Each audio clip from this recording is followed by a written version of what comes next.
Electric field के अंदर charge decide करेगा कि किसका डिफ्लेक्शन कहाँ पर होगा, एंड मैग्नेटिक फील्ड के अंदर Fleming's left hand rule decide करेगा कि वो कौन से डायरेक्शन में डेविएट होगा। मेरे साइड से ये पॉजिटिव है और ये नेगेटिव, तो आपके साइड से क्या हुआ?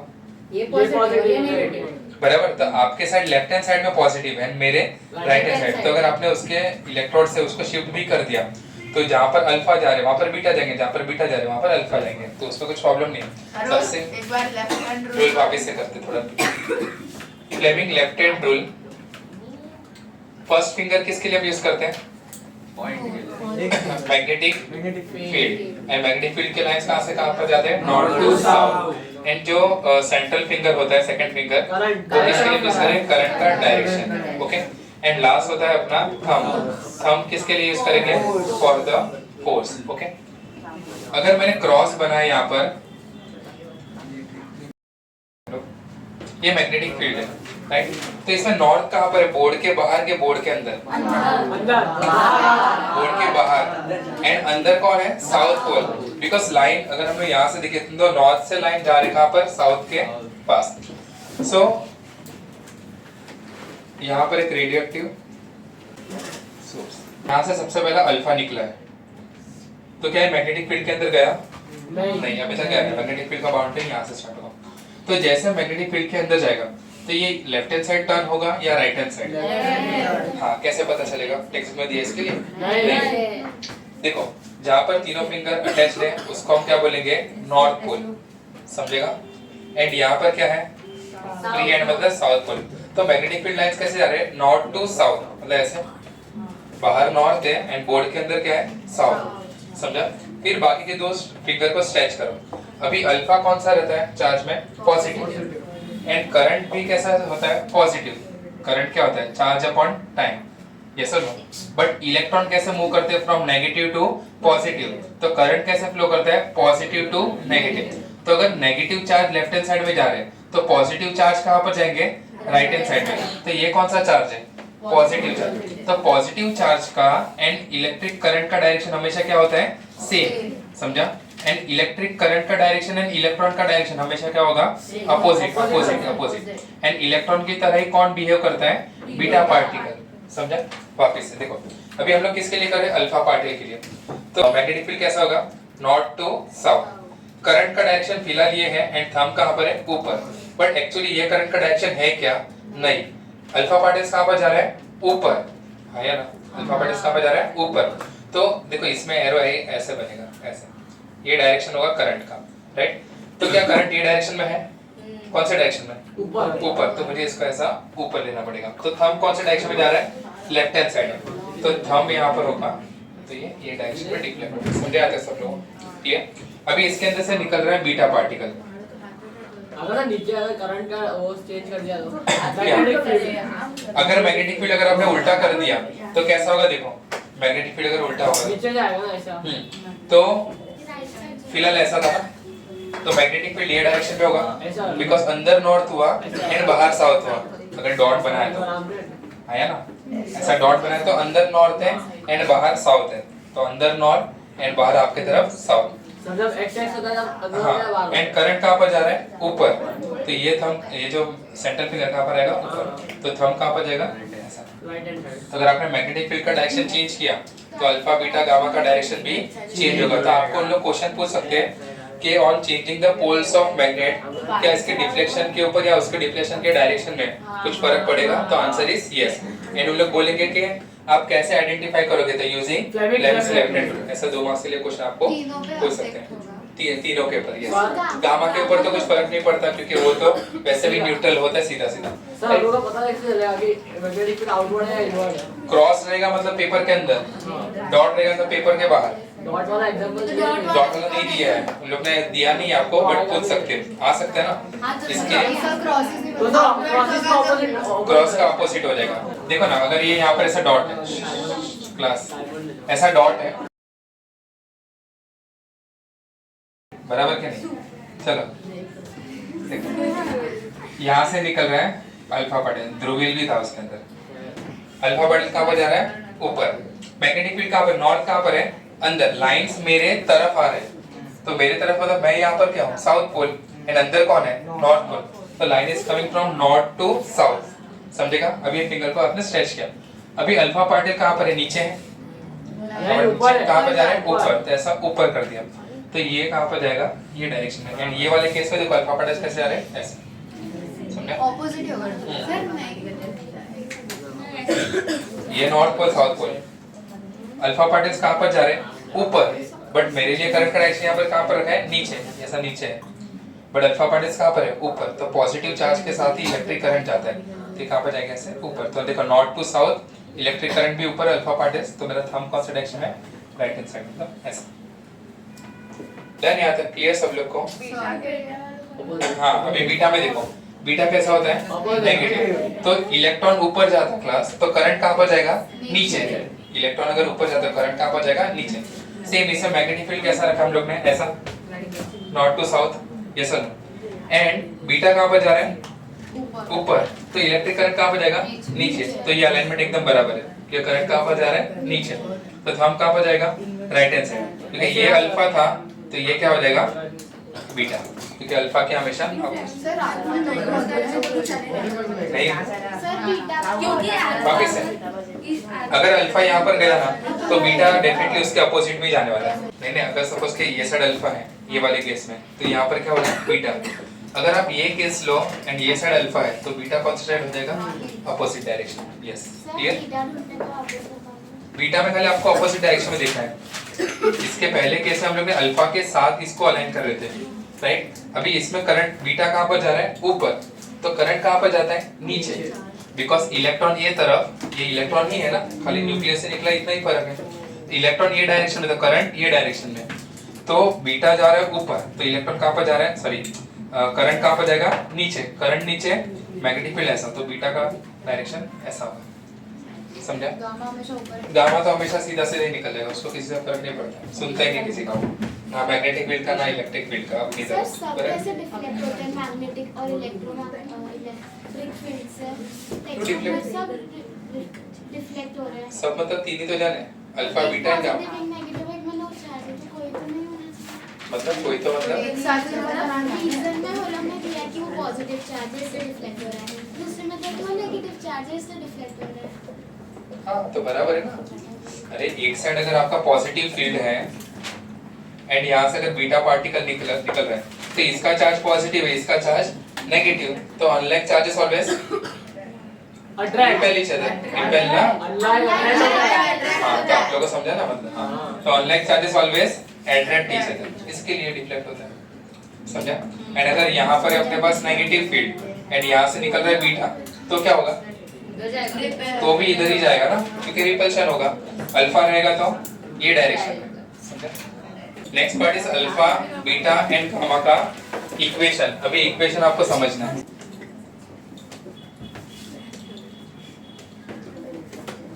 देखो, सबसे पहला है अल्फा डीके। ये इक्वेशन के ऊपर हमेशा क्वेश्चन आते हैं, अल्फा डीके। आपको पता है डीके का मतलब क्या होता है? टूटना। So it is a fast process or slow process? It is a slow process and it is known as spontaneous process. Spontaneous का मतलब क्या होता है? जो खुद से ही होता है। जैसे आप लोग ने देखा है किसी या कैट का जो बॉडी होता है वो डीके होता है, समझेगा। तो दैट इज नेचुरल प्रोसेस, धीरे धीरे धीरे धीरे वो पूरा खत्म हो जाता है, समझेगा। तो ये जो डीके है, डीके का मतलब क्या होता है? खुद से ही धीरे धीरे धीरे टूटना।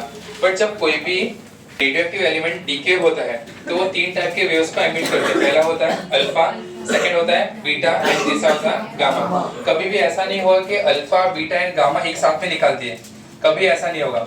अल्फा विद गामा हो सकता है या तो बीटा विद गामा, समझा। गामा तो दोनों ऐसा होता है, गामा सबके साथ आ सकता है, but alpha beta and gamma तीनों एक साथ में कभी भी नहीं आएंगे। गामा अल्फा के साथ आ सकता है,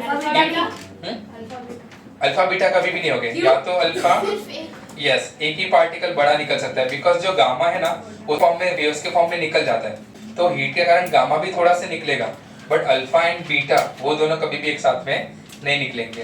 नहीं, गामा अकेला निकल सकता है। ओके, देखो अभी क्या एलिमेंट है एक्स एंड इसको हम बोलेंगे पेरेंट न्यूक्लियस।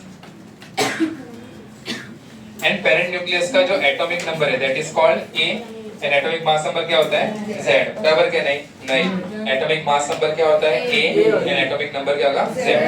सपोज कि इसके अंदर से क्या निकला है? Alpha particle. एक अल्फा पार्टिकल निकला, एक न्यूक्लियस के अंदर से एक अल्फा पार्टिकल पर्टिकुलर टाइम पे निकला। तो अल्फा पार्टिकल का मतलब कौन होता है? हीलियम। एंड हीलियम का जो एटॉमिक नंबर होता है it is 2 and mass number कितना हो जाएगा 4। मतलब ये एटम ने अपने अंदर से 2 प्रोटॉन एंड 2 न्यूट्रॉन को एक साथ में निकाल दिया, लेकिन उसके ऊपर कोई भी नेगेटिव चार्ज नहीं था। नेगेटिव चार्ज नहीं था मतलब उसके पास 2 पॉजिटिव चार्ज आएंगे एंड वो 2 पॉजिटिव चार्ज किसकी वजह से? 2 प्रोटॉन की वजह से। समझा ना? एंड इसके बाद अभी रिमेनिंग पार्ट कौन सा होगा? देखो, अगर एटॉमिक मास नंबर के अंदर से, सुनो सब लोग, एटॉमिक मास के अंदर से 2 प्रोटॉन एंड 2 न्यूट्रॉन निकल गए तो यहाँ पर टोटल मास कितना हो जाएगा 4। क्यों? Because mass of neutron is approximately equal to mass of proton. तो अगर 2 प्रोटॉन है एंड 2 न्यूट्रॉन है तो दोनों का एडिशन कितना हो जाएगा 4। तो यहाँ पर मास नंबर हो गया हीलियम का 4 एंड इसका एटॉमिक नंबर कितना होगा 2, बिकॉज एटॉमिक नंबर किसके इक्वल होता है? नंबर ऑफ प्रोटॉन के। इलेक्ट्रॉन तो है ही नहीं इसके पास, राइट? तो नंबर ऑफ प्रोटॉन की वजह से यहाँ पर Z का वैल्यू कितना हो जाएगा 2। तो A में से 4 चला गया तो यहाँ पर कितना बचेगा? A - 4। Z में से 2 चला गया तो यहाँ पर कितना हो जाएगा? Z - 2। तो एक एग्जांपल देखते हैं। एंड ये जो न्यूक्लियस है, ये न्यूक्लियस को हम बोलते हैं डॉटर न्यूक्लियस। एंड यहाँ पर क्या निकला है? Alpha particle. एग्जांपल देखो, यूरेनियम 238 एंड यहाँ पर है 92। इसके अंदर से अगर अल्फा डीके हुआ, ऐसा अल्फा लिखा आपको, तो सबसे पहले यहाँ पर हीलियम होगा 2,4, थोरियम आएगा, थोरियम का वैल्यू कितना होगा 92 चला गया तो यहाँ पर कितना हो जाएगा 90 एंड 238 में से 4 चला गया तो यहाँ पर कितना 224। ऐसा डाउट है तो कुछ भी क्लियर सब लोग को? नेक्स्ट पार्ट है बीटा डीके। नेक्स्ट पार्ट क्या होता है? Beta decay. बीटा मतलब कौन निकलता है? एक इलेक्ट्रॉन निकलता है जिसका चार्ज होता है -1 एंड देखो बीटा के अंदर क्या होता है कोई एक एलिमेंट है, उसका एटॉमिक नंबर कितना है A एंड इसका मास नंबर है Z, बराबर क्या? नहीं, एटॉमिक नंबर कितना रहेगा Z, एटॉमिक मास नंबर इसके अंदर से हो रहा है बीटा। बोलो बराबर बोला, मैं क्लियर हूँ। ये होगा एटॉमिक नंबर एंड ये है अगर इसमें से बीटा निकला क्लास, सुनो, तो यहाँ पर कौन आने वाला है? इलेक्ट्रॉन -1 एंड यहाँ पर 0। अगर सोडियम के पास स्टार्टिंग में 11 इलेक्ट्रॉन है 11 प्रोटॉन है तो एटॉमिकल इलेक्ट्रिकली वो क्या होगा? न्यूट्रल। अगर उसने एक इलेक्ट्रॉन दे दिया तो अभी कितने इलेक्ट्रॉन बचे? 10। तो 10 इलेक्ट्रॉन 10 प्रोटॉन के साथ बैलेंस हो जाएंगे, लेकिन एक चार्ज एक्स्ट्रा है, किसका? प्रोटॉन का। तो अगर इसने अपने अंदर से एक इलेक्ट्रॉन को निकाल दिया तो उसके ऊपर एक पॉजिटिव चार्ज बढ़ जाएगा। एक एटॉमिक यहाँ पर एक एलिमेंट है, उसने अपने अंदर से एक इलेक्ट्रॉन को निकाल दिया तो उसका जो प्रोटॉन का जो वैल्यू होगा वो क्या हो जाएगा? बढ़ जाएगा एज कंपेयर टू इलेक्ट्रॉन। तो अगर एक नेगेटिव चार्ज निकल गया तो यहाँ पर जो डॉटर सेल बनेगा उसका वैल्यू कितना होगा? Z+1 प्लस ना नेगेटिव चार्ज को बैलेंस करने के लिए। एंड A के अंदर तो कुछ चेंज ही नहीं, तो यहाँ पर क्या होने वाला है? A same. एग्जांपल कैसे A+1 कैसे होगा? 0 है ना, मास नंबर 0 है। बोलो हाँ, यस, लिखा टेक्स्ट बुक के अंदर कि ये जो बीटा पार्टिकल के बाद का जो एलिमेंट बनता है that is known as isobar. दिया टेक्स्ट बुक में। सोडियम है कितना? 11 एंड 23। इसका क्या हो रहा है? Beta decay. सो यहाँ से अगर एक इलेक्ट्रॉन निकल गया तो कितना यहाँ पर होगा Z+1, तो ये बन जाएगा मैग्नीशियम 12 एंड ये हो गया इसका, समझा ऐसा? तो इसके अंदर हमेशा एक एडिशन में आएगा। क्लियर? अभी ये सब होता कैसे है? देखो यहाँ से ये सब होता कैसे? तो ये जो एलिमेंट है ना अपना पेरेंट न्यूक्लियाई के अंदर से, सुनो सब लोग, पेरेंट ये बीटा पार्टिकल निकला कैसे न्यूक्लियस के अंदर? तो आपके टेक्स्ट में ऐसा दिया है कि ये जो एलिमेंट है उसके अंदर एक न्यूट्रॉन होता है एंड न्यूट्रॉन का चार्ज कितना रहेगा? न्यूट्रॉन का चार्ज 0 एंड यहाँ पे उसका मास नंबर कितना रहेगा? 1, बराबर क्या नहीं? ऐसा है? नहीं तालिका ध्यान दो सब लोग। हाँ, अभी ये जो न्यूट्रॉन है ना, ये कन्वर्ट हो जाता है किसके फॉर्म में? प्रोटॉन के फॉर्म में। किसके फॉर्म में? प्रोटॉन के फॉर्म में। एंड जब भी ये प्रोटॉन के फॉर्म में कन्वर्ट होगा तो चार्ज को बैलेंस करने के लिए इसके अंदर से एक पार्टिकल निकलता है। डीप में पढ़ा हो या ऊपर पर से? लेकिन वो आपने टेक्स्ट बुक में नहीं दिया है। देखो, ये जो न्यूट्रॉन है, न्यूट्रॉन के अंदर से कौन निकला? प्रोटॉन।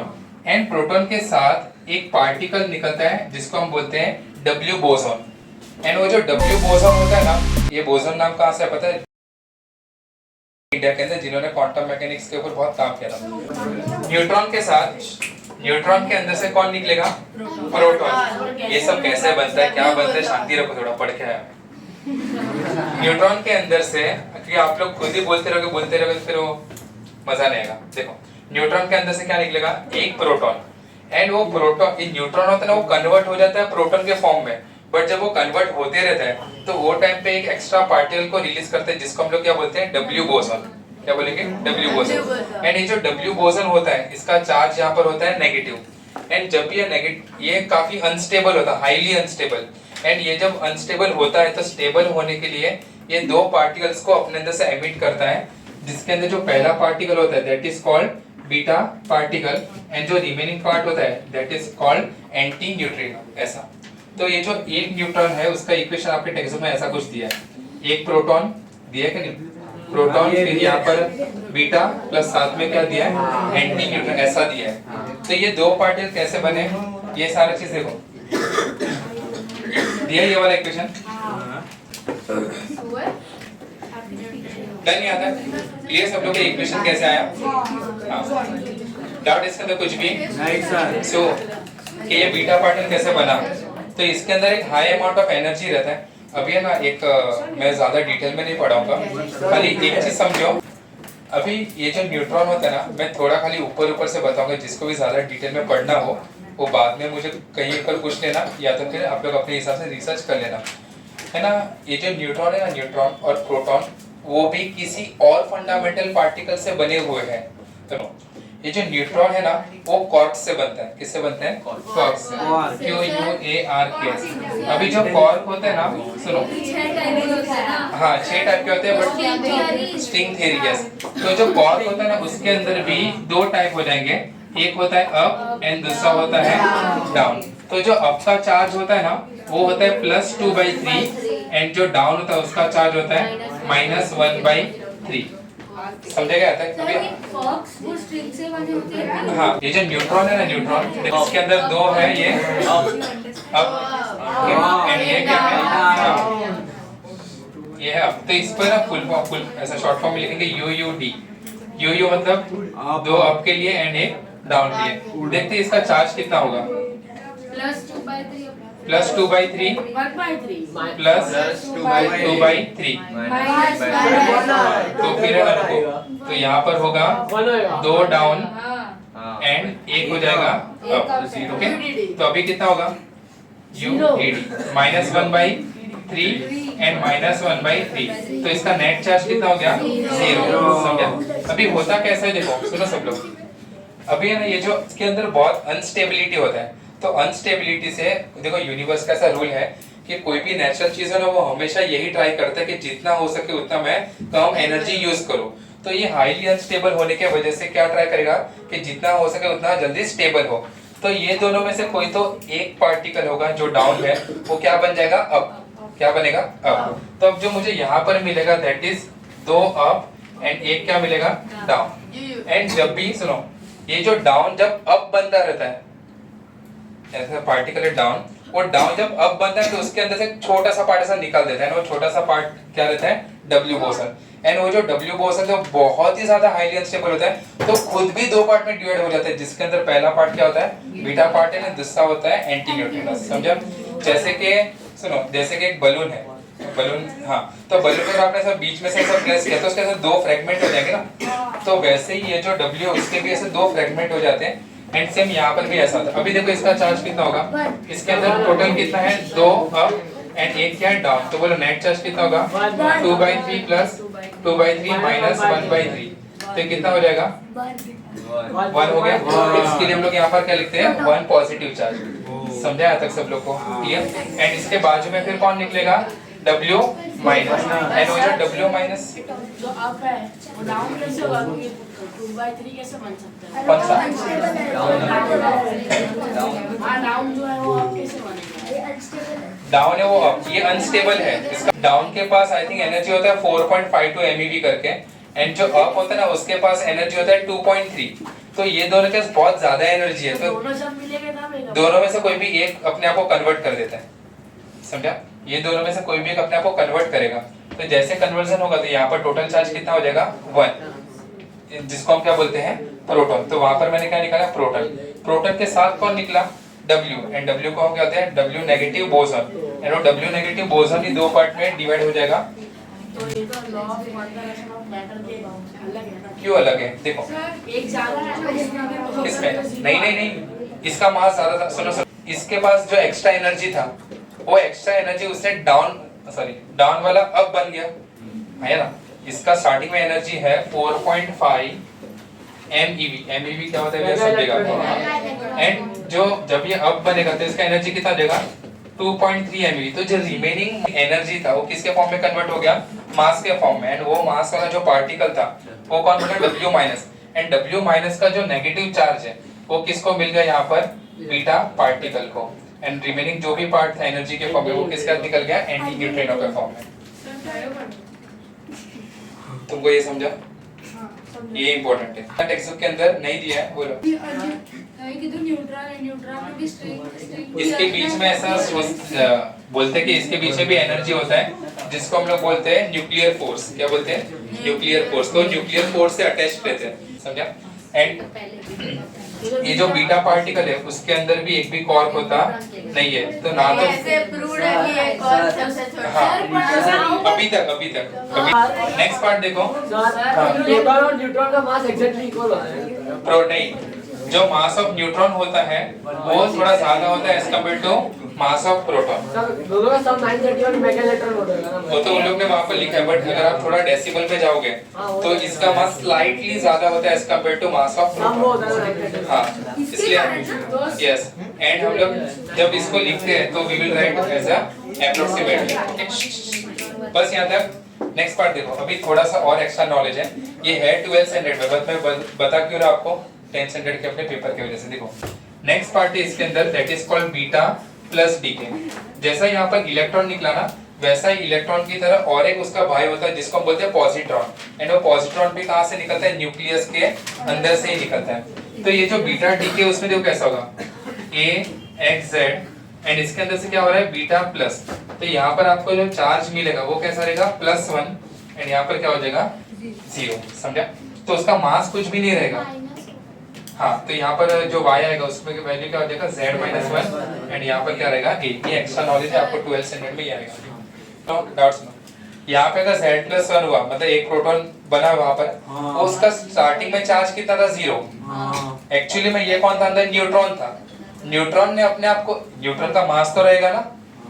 समझा नहीं समझा? नहीं समझा? न्यूट्रॉन का जो मास है वो चेंज नहीं होगा। नहीं समझा?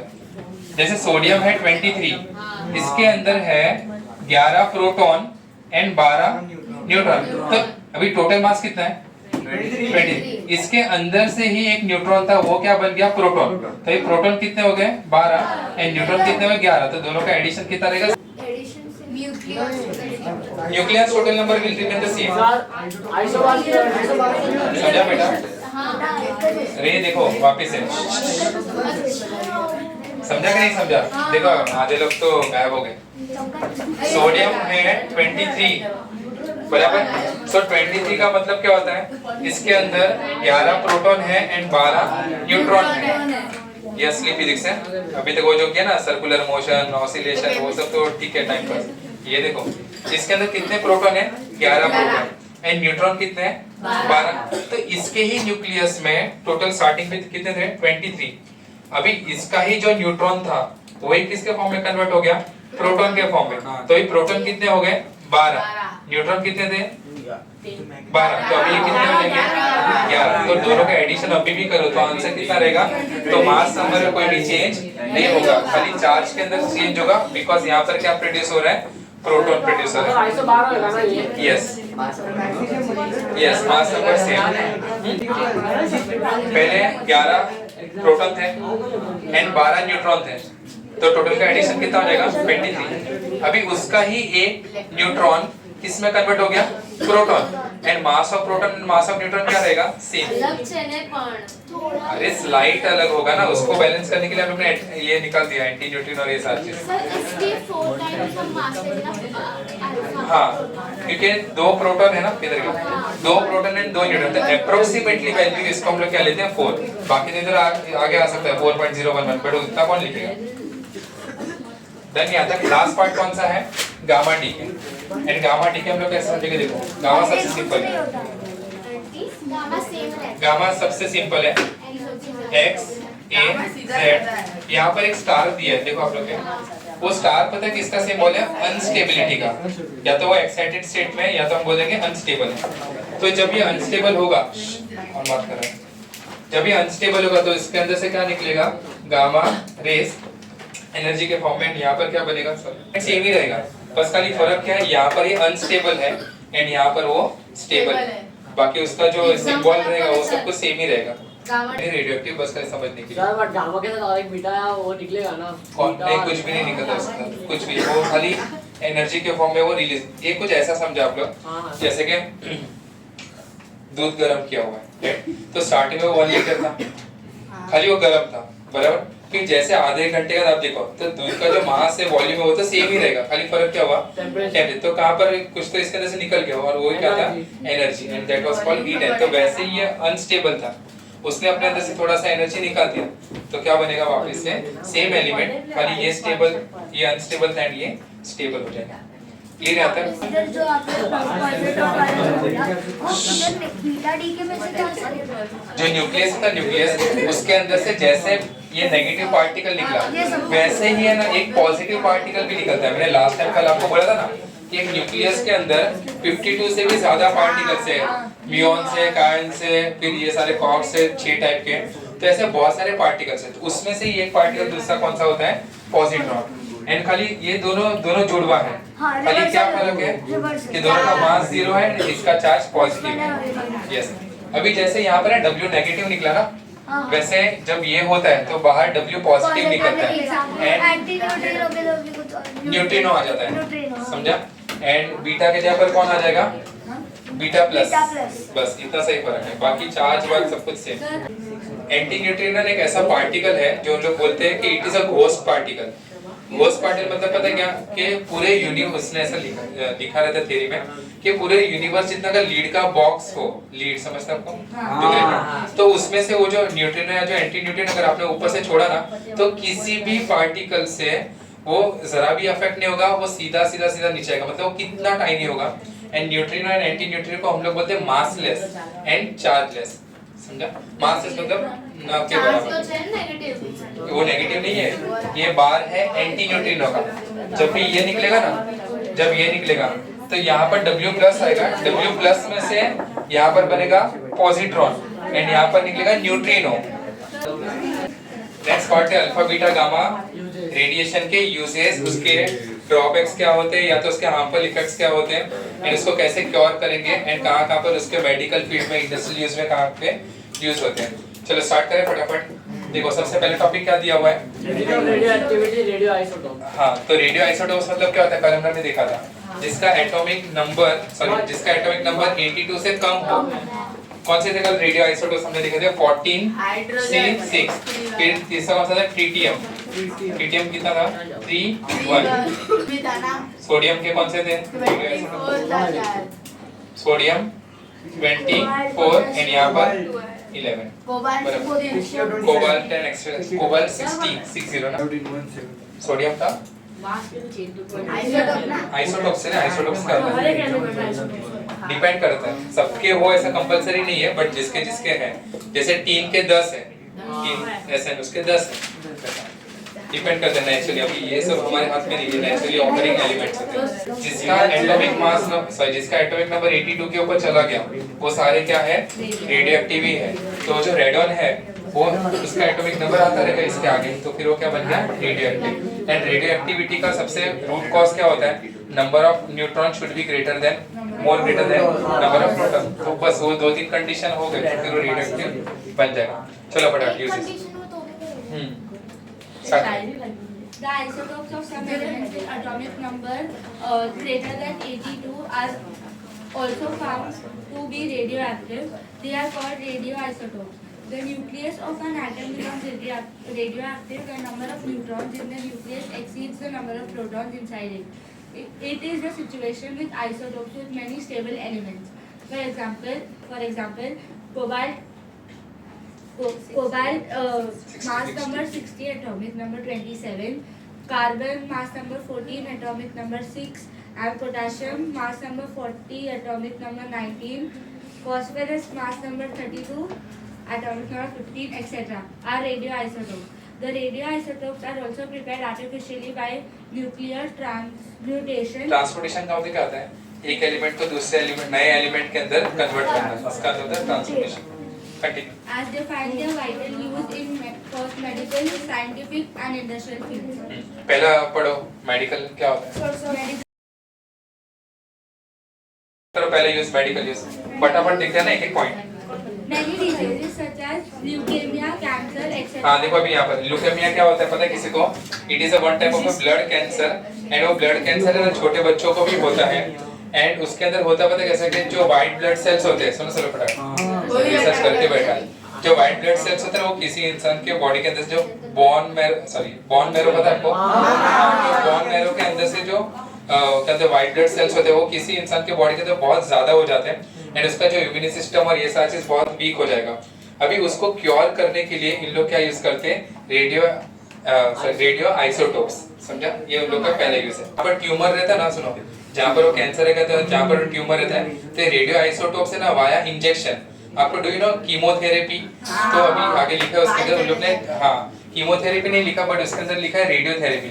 तो रेडियोथेरेपी एंड कीमोथेरेपी में क्या फर्क होता है, कीमोथेरेपी हम लोग किसी भी इंसान को वाया इंजेक्शन या तो जैसे वो ग्लूकोज कैसे चढ़ाते हैं वैसे, लेकिन इसका ज्यादा इम्पैक्ट होता है बॉडी के जितने भी पार्ट्स है जहाँ पर ट्यूमर नहीं भी है, जहाँ पर कैंसर ब्लड कैंसर नहीं भी है, तो वो वाले पार्ट को भी जाके वो अफेक्ट करता है। एंड सबसे पहला लॉस क्या होता है, बाल का, समझेगा।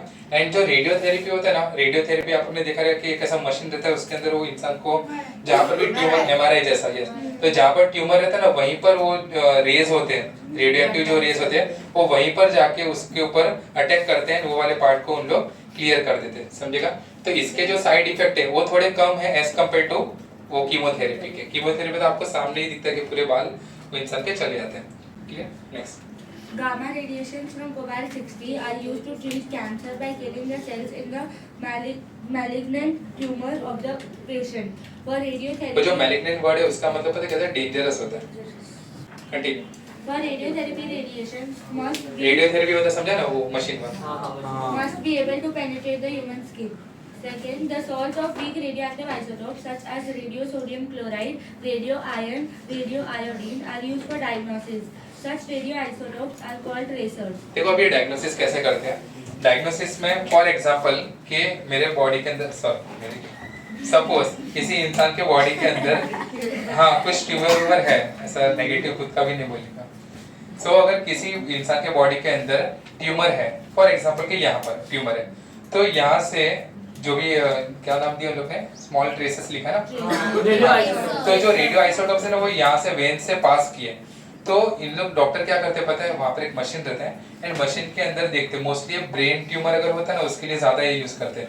तो इसमें कैसा होगा, फॉर एग्जांपल जैसे यहाँ से पास किया तो एकदम धीरे धीरे धीरे सारे डायरेक्शन में स्प्रेड हो रहे हैं, मतलब वो इंसान पर ट्यूमर नहीं है, बट जैसे इंजेक्शन लगा एंड जितने भी सेल्स है उसके रेडियो आइसोटोप्स के वो सारे के सारे अगर एक ही डायरेक्शन में जा रहे हैं मतलब उसको वो बॉडी में कैंसर है, समझा। जो डायरेक्शन में जाएंगे ना वो डायरेक्शन में उसको वहाँ पर ट्यूमर रहता है, वैसे आइडेंटिफाई करते हैं, समझा नहीं समझा।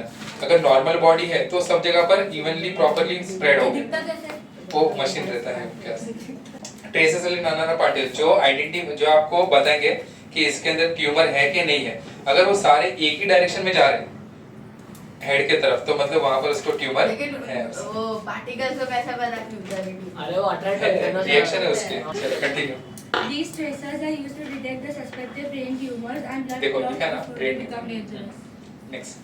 The tracers are also used to study the natural process in the human body. For example, radiosodium chloride is injected with common sodium chloride in the human body, and the radioactivity of the blood at different parts of the body is tested to study the blood circulation. This process is called radiocardiology. इसको रेडियोकार्डियोलॉजी भी बोलते हैं। Next. Third, gamma rays emitted by the radioisotopes are used to sterilize bandages, dressings, syringes, and other equipments to make them. Sterilise का मतलब क्या होता है? To free from bacteria. अभी जब भी हम लोग बनाते भी रहेंगे तो जब पैकिंग करने का टाइम होता है तो थोड़ी ना बैक्टीरिया वाली इन्फेक्टेड थोड़ी ना बैंडेज, किसी इंसान को कुछ बीमारी नहीं भी रहेगा उससे वहाँ पर अगर बैंडेज लगा दिया तो प्रॉब्लम हो सकते हैं। तो स्टेरिलाइज का मतलब क्या होता है? ठीक है ना, ऐसा लेजर जैसा रहता है एंड लेजर के अंदर से कंटिन्यूसली क्या निकलते हैं? Gamma rays. तो यहाँ से ऐसे पूरा एक मशीन रहेगा जिसके ऊपर मल्टीपल ऐसे बैंडेजेस रखे रहेंगे। तो जैसे वो बैंडेज यहाँ पर आएगा तो ये गामा रेस के अंदर से क्या हो जाएगा? पास। एंड जहाँ पे से वो पास हो रहा है वहाँ पे बैक्टीरिया पूरे क्या हो जाते हैं? गायब हो जाते हैं, पूरे जीरो हो जाते हैं। उसके बाद में उसका पैकिंग हम लोग करते हैं। ये मशीन उस तरह होता है। क्लियर? हम लोग खाली गामा। क्यों गामा पता है? क्योंकि वो पेनिट्रेट कर सकते हैं, मतलब बैंडेज के पीछे भी अगर बैक्टीरिया हो तो वो भी सारे मर जाएंगे। अल्फा एंड बीटा उसके अंदर से पास नहीं हो सकते। गामा तो, और गामा का जो स्पीड होता है वो भी बहुत ही ज्यादा है। इसमें अगर कोई चार्ज नहीं है तो चार्ज नहीं तो वो अंदर भी किसी के साथ रिएक्शन नहीं कर पाएगा, क्योंकि आजू बाजू में भी एयर पार्टिकल्स है। तो जो अल्फा बीटा है वो आजू बाजू में भी आयोनाइज हो सकते हैं, बट जो गामा है वो किसी के साथ आयोनाइज नहीं हो पाएंगे। सेकंड चीज ये है कि हम लोग ये, इसके अलावा दूसरा भी एक अल्टरनेटिव पाथ है हमारे पास। हम लोग है ना जितने बैंडेजेस है उसको सन के एक्सपोजर में रख सकते हो, बट वो सब टाइम पे पॉसिबल नहीं है। जैसे बारिश हो गया, ठंडी हो गया, कहीं कश्मीर में अगर फैक्ट्री हो तो वहां पर तो सन आएगा ही नहीं, तो पॉसिबल नहीं, समझा? एंड ऐसा हर एक करोड़ों बैंडेजेस को थोड़ी ना आप लोग सब जगह पर सुखा के रख सकते हो, ऐसा पॉसिबल नहीं है। कितना जगह चाहिए वैसा। हाँ चलो नेक्स्ट पॉइंट और बढ़ो जल्दी जल्दी। This method is cheaper, more reliable and cheaper than the process of sterilization. चलो ध्यान दो, आवाज मत करो। Scientific use. Alpha particles emitted from the radioisotopes are used as projectiles for nuclear reactions.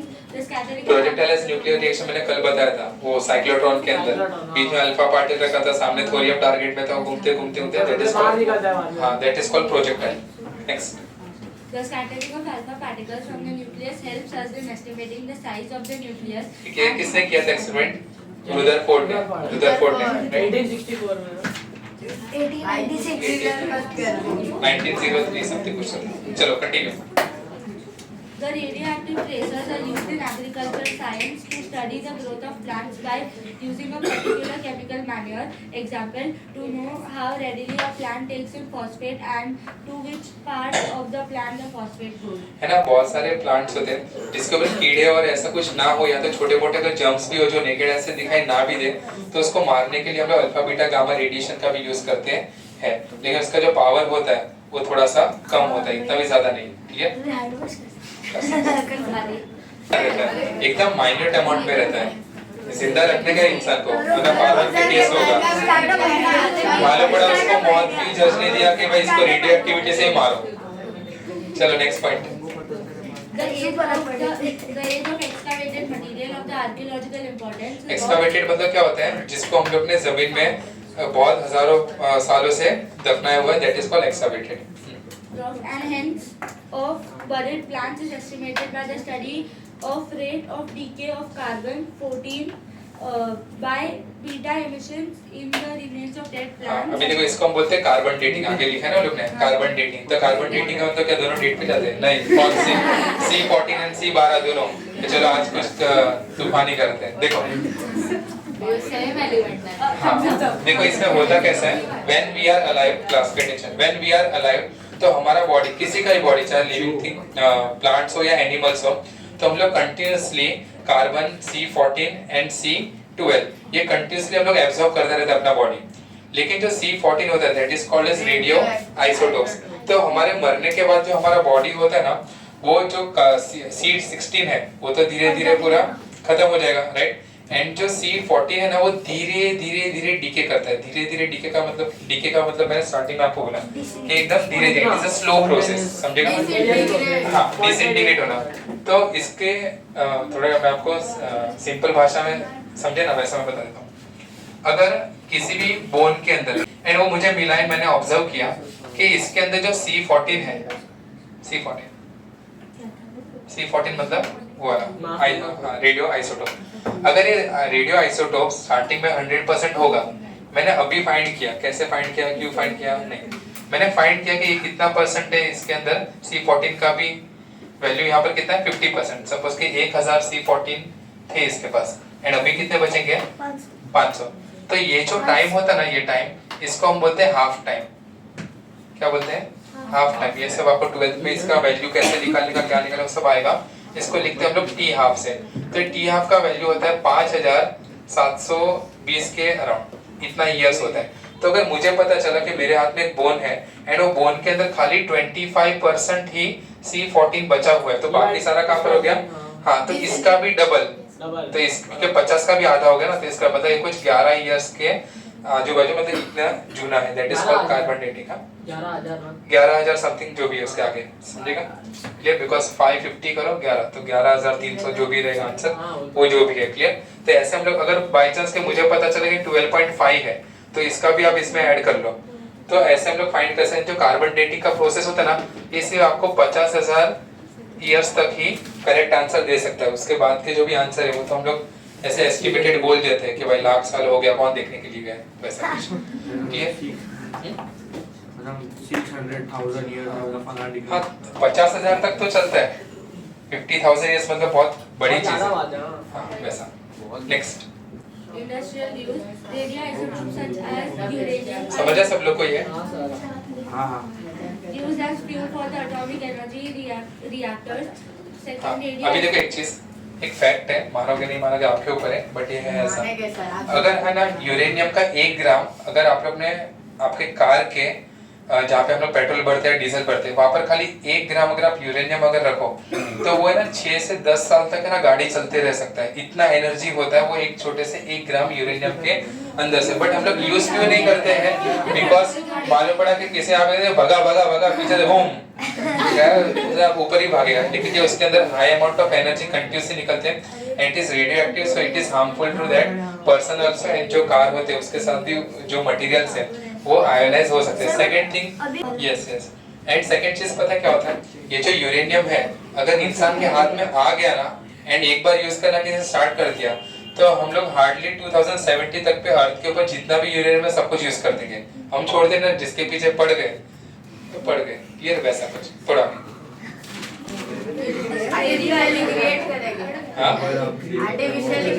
फिर वही करना पड़ेगा, थोरियम के ऊपर मारो जोर से अल्फा पार्टिकल एंड बनाओ uranium.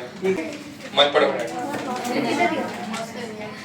Radioisotopes are used by engineers in factories to avoid accumulation of charge on the moving parts of machines due to friction. The radiations emitted by the isotope ionize the air. The ions so produced take away with them the charge accumulated on the moving parts. ये समझा आप लोगों को क्या बोला? क्या? देखो, जैसे कि 2 फैन है एंड ये जैसे ये घूमेगा वैसे ये वाला पार्ट भी वो घूमेगा, राइट? हाँ, मोटर ऐसा। अरे हाँ, तो इसके ऊपर सुनो, इसके ऊपर है ना इन लोग थोड़ा सा रेडियो आइसोटोप्स का एक लेयर बना देते हैं। अभी रेडियो आइसोटोप्स का लेयर क्यों बनाते हैं? फ्रिक्शन को कम करने के लिए। लेकिन कैसे कम होगा देखो थोड़ा, यहाँ पर सेम यहाँ पर भी होगा, सब जगह पर इसके पास है। अभी इसकी वजह से होगा क्या पता है, जब यहाँ पर फ्रिक्शन होगा, क्योंकि जब ये पार्ट चलने वाला है मोटर्स, तो जब इसके वजह से फ्रिक्शन होगा तो थोड़ा सा पार्ट क्या हो जाएगा, टूट जाएगा। समझा नहीं समझा? इसका ऊपर के थोड़ा सा लेयर घिस जाएगा, तो जब भी वो वहाँ पर वैसा घिसेगा तो वो जो पार्टिकल्स है वो जो रेडियो आइसोटोप्स जो होते हैं उन लोग सराउंडिंग का जो भी एयर पार्टिकल्स होते हैं उसके साथ क्या कर जाएंगे, ionise. From the radioisotopes is used in making certain luminescent signs. Knowing the अभी ये ल्यूमिनेस साइंस पता है आपको क्या है? जैसे ये घड़ी है ना, तो इसमें देखो रेडियम वाला कल हम लोग कर रहे थे, तो इसके अंदर है ना एक एलिमेंट होता है वो एलिमेंट का नाम मैं भूल गया, फॉस्फर से कुछ एक नाम होता है, एंड है ना इसके ये जो व्हाइट कलर का आपको दिख रहा है, तो वहां पर उन लोग ने अटैच किया रहता है, उसके अंदर से कंटिन्यूसली। अभी आपका डाउट सुनो, वो जो अल्फा पार्टिकल बीटा पार्टिकल उन लोग फ्लोरेसेंस कलर कैसे देते हैं, तो सेम फिनोमेना इसके अंदर भी होता है, एंड इसके अंदर जो मटेरियल है ना उसका जो बीटा रेडिएशन को एमिट करने का जो फ्रीक्वेंसी है वो बहुत सालों तक चल सकता है, समझा आपको। इसके लिए ये ना और सराउंडिंग से कंटिन्यूसली एनर्जी एब्जॉर्ब करते हैं, थोड़ा समझ लो। एक एटम है, देखो यहाँ पर एक एटम है एंड उसके ऐसे इलेक्ट्रॉन रहेंगे, एंड यहाँ पर सा है बीटा पार्टिकल। तो बीटा पार्टिकल जब यहाँ पर आएगा तो वो पार्टिकल इसको क्या देगा, एनर्जी। बोलो क्या देगा, एनर्जी। एंड जैसे इलेक्ट्रॉन को एनर्जी मिलता है तो वो अपना शेल चेंज करके कहाँ पर जाता है, ऊपर। ये मैंने वो नील बोर के टाइम पे आपको बताया। अभी ये जब इलेक्ट्रॉन ऊपर गया है तो क्या ये इसका एक्चुअली घर है, नहीं। तो इसको वापस से कहाँ पर आना है, अपने ओरिजिनल पोजीशन पे। जब वो अपने ओरिजिनल पोजीशन पे आएगा तो वो टाइम पे उसको थोड़ा सा एनर्जी, इसके लिए ऐसा हम लोग को ग्रीन कलर जैसा फ्लोरेसेंस कलर दिखता है, समझा। तो वो जो हम लोग ने कैथोड रे ट्यूब एक्सपेरिमेंट किया था ना, तो वहां पर भी जो इलेक्ट्रॉन थे उसका बहुत एनर्जी होता है। जब वो एक जगह से दूसरे पर जाते हैं तो अपने अंदर से वो एनर्जी को रिलीज करते हैं, वही एनर्जी का कलर अपने को कैसा दिखता है, ग्रीन कलर का या तो लुमिनस कलर का, समझा। और एक चीज है आपको समझा देता हूँ कि ये इलेक्ट्रॉन शिफ्ट होने की वजह से कैसे कलर चेंज होता है।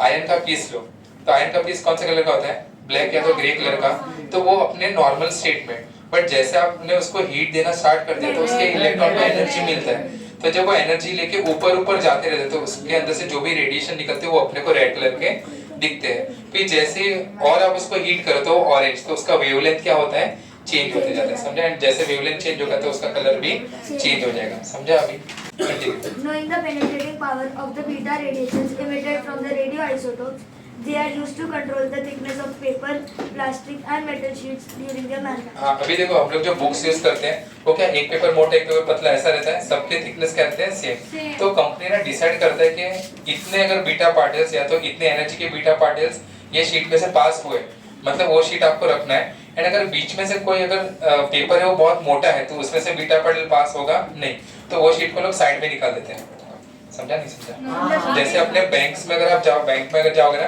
तो वहाँ पे जैसे अपने सपोज के 1-2 करोड़ रुपया कैश, सॉरी ज्यादा हो गया, रेड आएगा, सपोज के 10,000 50,000 ओके 50,000 कैश जैसे लोग मशीन में डालते हैं तर तर तर ऐसे आते हैं, राइट। तो वहाँ पर है ना, अभी उसके अंदर तो IR सेंसर होते हैं, बट सेम तरीके से ये बीटा पार्टिकल भी पास करते हैं। अभी बीटा पार्टिकल का जाना मतलब वहाँ पर करंट होगा, नहीं समझा। अगर बीटा पार्टिकल नीचे तो वहाँ पर क्या होगा, करंट भी जाएगा, तो करंट जा रहा है, तो जब करंट जाता है तो वो नंबर 1 2 3 4 5 6 7 आपको दिखता है, समझा। तो एक नोड गया तो एक बार इसके अंदर से बीटा पार्टिकल हुआ, नहीं समझा। जैसा सेंसर है ना, जैसा एक बार नोड गिरा तो कितनी बार कटा, एक बार। हाँ, एंड ऊपर से आपको वो IR सेंसर होते हैं या तो UV रेस होते हैं, बट उसी तरह से ये आइसोटोप्स का भी हम लोग यूज करते हैं। यस, फटाफट पढ़ो sources. Radioactive fall out from the nuclear power plant. The nuclear power plants are now a major source of electricity in the world. If somehow there is an accident in the reactor of a power plant, a large amount of radioactive material and radiations will escape out into the atmosphere. This will not only affect the population around the plant, but will also affect the life at far off places where they will reach due to air currents. 3 such incidents have already occurred. First in USA on 28th March 1979, second in Ukraine, USSR on 26 April 1986, and in Japan on 11th March 2011. देखो जो first वाला था ना वो एक island था, जो पहला अमेरिका वाला ना वो एक आइलैंड था, एंड आइलैंड टापू, हाँ। तो वो आइलैंड में ना ये न्यूक्लियर जो रिएक्शन था, सुनो, तो उसके अंदर एक कूलिंग इफेक्ट भी होता है, सुन रहे हो नहीं सुन रहे हो। जैसे अपने घर के अंदर ज्यादा अगर हीट हो जाए तो हम लोग क्या ऑन करते हैं, एग्जॉस्ट फैन ना, तो एग्जॉस्ट फैन क्या करता है, पूरे हीट को बाहर निकालता है। तो वैसे जहाँ पर भी न्यूक्लियर रिएक्शन होते रहता है तो उसके आजू बाजू फैन रहते हैं जिसको हम बोलते हैं कूलिंग सिस्टम। तो ये जो पहला वाला केस है ना यूएस के अंदर, तो उसके अंदर जो कूलिंग सिस्टम था उसके अंदर कुछ तो मिसबैलेंस हो गया था, एंड वो मिसबैलेंस के कारण उसके अंदर न्यूक्लियर रिएक्टर था वो वहां पर फट गया, एंड उसके वजह से बहुत सारे लोगों को रेडिएशन हार्मफुल हुए। सेकंड जो है वो बहुत ही ज्यादा फेमस है जिसको बोलते हैं चेरनोबिल ब्लास्ट। चेरनोबिल ब्लास्ट अगर आपने सुना रहेगा तो ये उसका पार्ट है, उसके अंदर भी सेम ऐसे बता। एंड लास्ट वाला जो आपके टेक्स्ट के अंदर दिया, हाँ वो जापान का है बिकॉज वहाँ पे अर्थक्वेक आया था एंड वो अर्थक्वेक के कारण वहाँ पर न्यूक्लियर ब्लास्ट हुआ था, समझा? The fuel rods used in the nuclear power reactors are ejected when their activity decreases below a certain level. They then become a nuclear waste. These rods are still quite radioactive and are the source of harmful radiations. Therefore, they should not be dumped in open garbage. They can contaminate water, soil and affect humans. ये समझा आप लोग को? अभी कुछ rods उसके अंदर nuclear rods use करते रहेंगे जो अल्फा बीटा गामा को अपनी तरफ अट्रैक्ट, जैसे यहाँ पर देखा ना हम लोग ने पॉजिटिव नेगेटिव, लेकिन उसका भी अट्रैक्शन करने का जो पावर था अब वो थोड़ा सा कम हो गया, तो उसको रिप्लेस, लेकिन अभी भी वो थोड़े से तो हार्मफुल रहेंगे, तो उसको फिर हम लोग वेस्ट के फॉर्म में। Other sources such as cosmic radiation and X-ray. Cosmic radiation कहाँ से मिलता है अपने को? सन से। Okay next. The cosmic radiations enter the Earth's atmosphere from the sun and the outer space. They contain a large number of high energy particles, out of which most charged particles are deviated by the Earth's magnetic field. But still, a substantial amount of uncharged radiations such as gamma rays and X-rays, etc., reach the Earth's atmosphere. Some of these radiations are quite harmful for human beings. Apart from this, the high energy particles. ये जो है ना particles वो skin cancer ऐसे सारी चीज अपने को करते हैं। Next. Harmful effects of radiation. The harmful the radiations produced in the nuclear reaction include alpha radiations, beta radiations, neutron, gamma rays, and X-rays. They interact with living tissues within 10⁻⁻14 seconds and cause biological damage. The harmful biological effects of nuclear radiations are of three types: short-term recoverable effects like diarrhea, sore throat, and loss of hair, nausea, etc. Long-term irrecoverable effects like leukemia and cancer, and genetic effects. Genetic effects मतलब कहाँ पर हुआ है?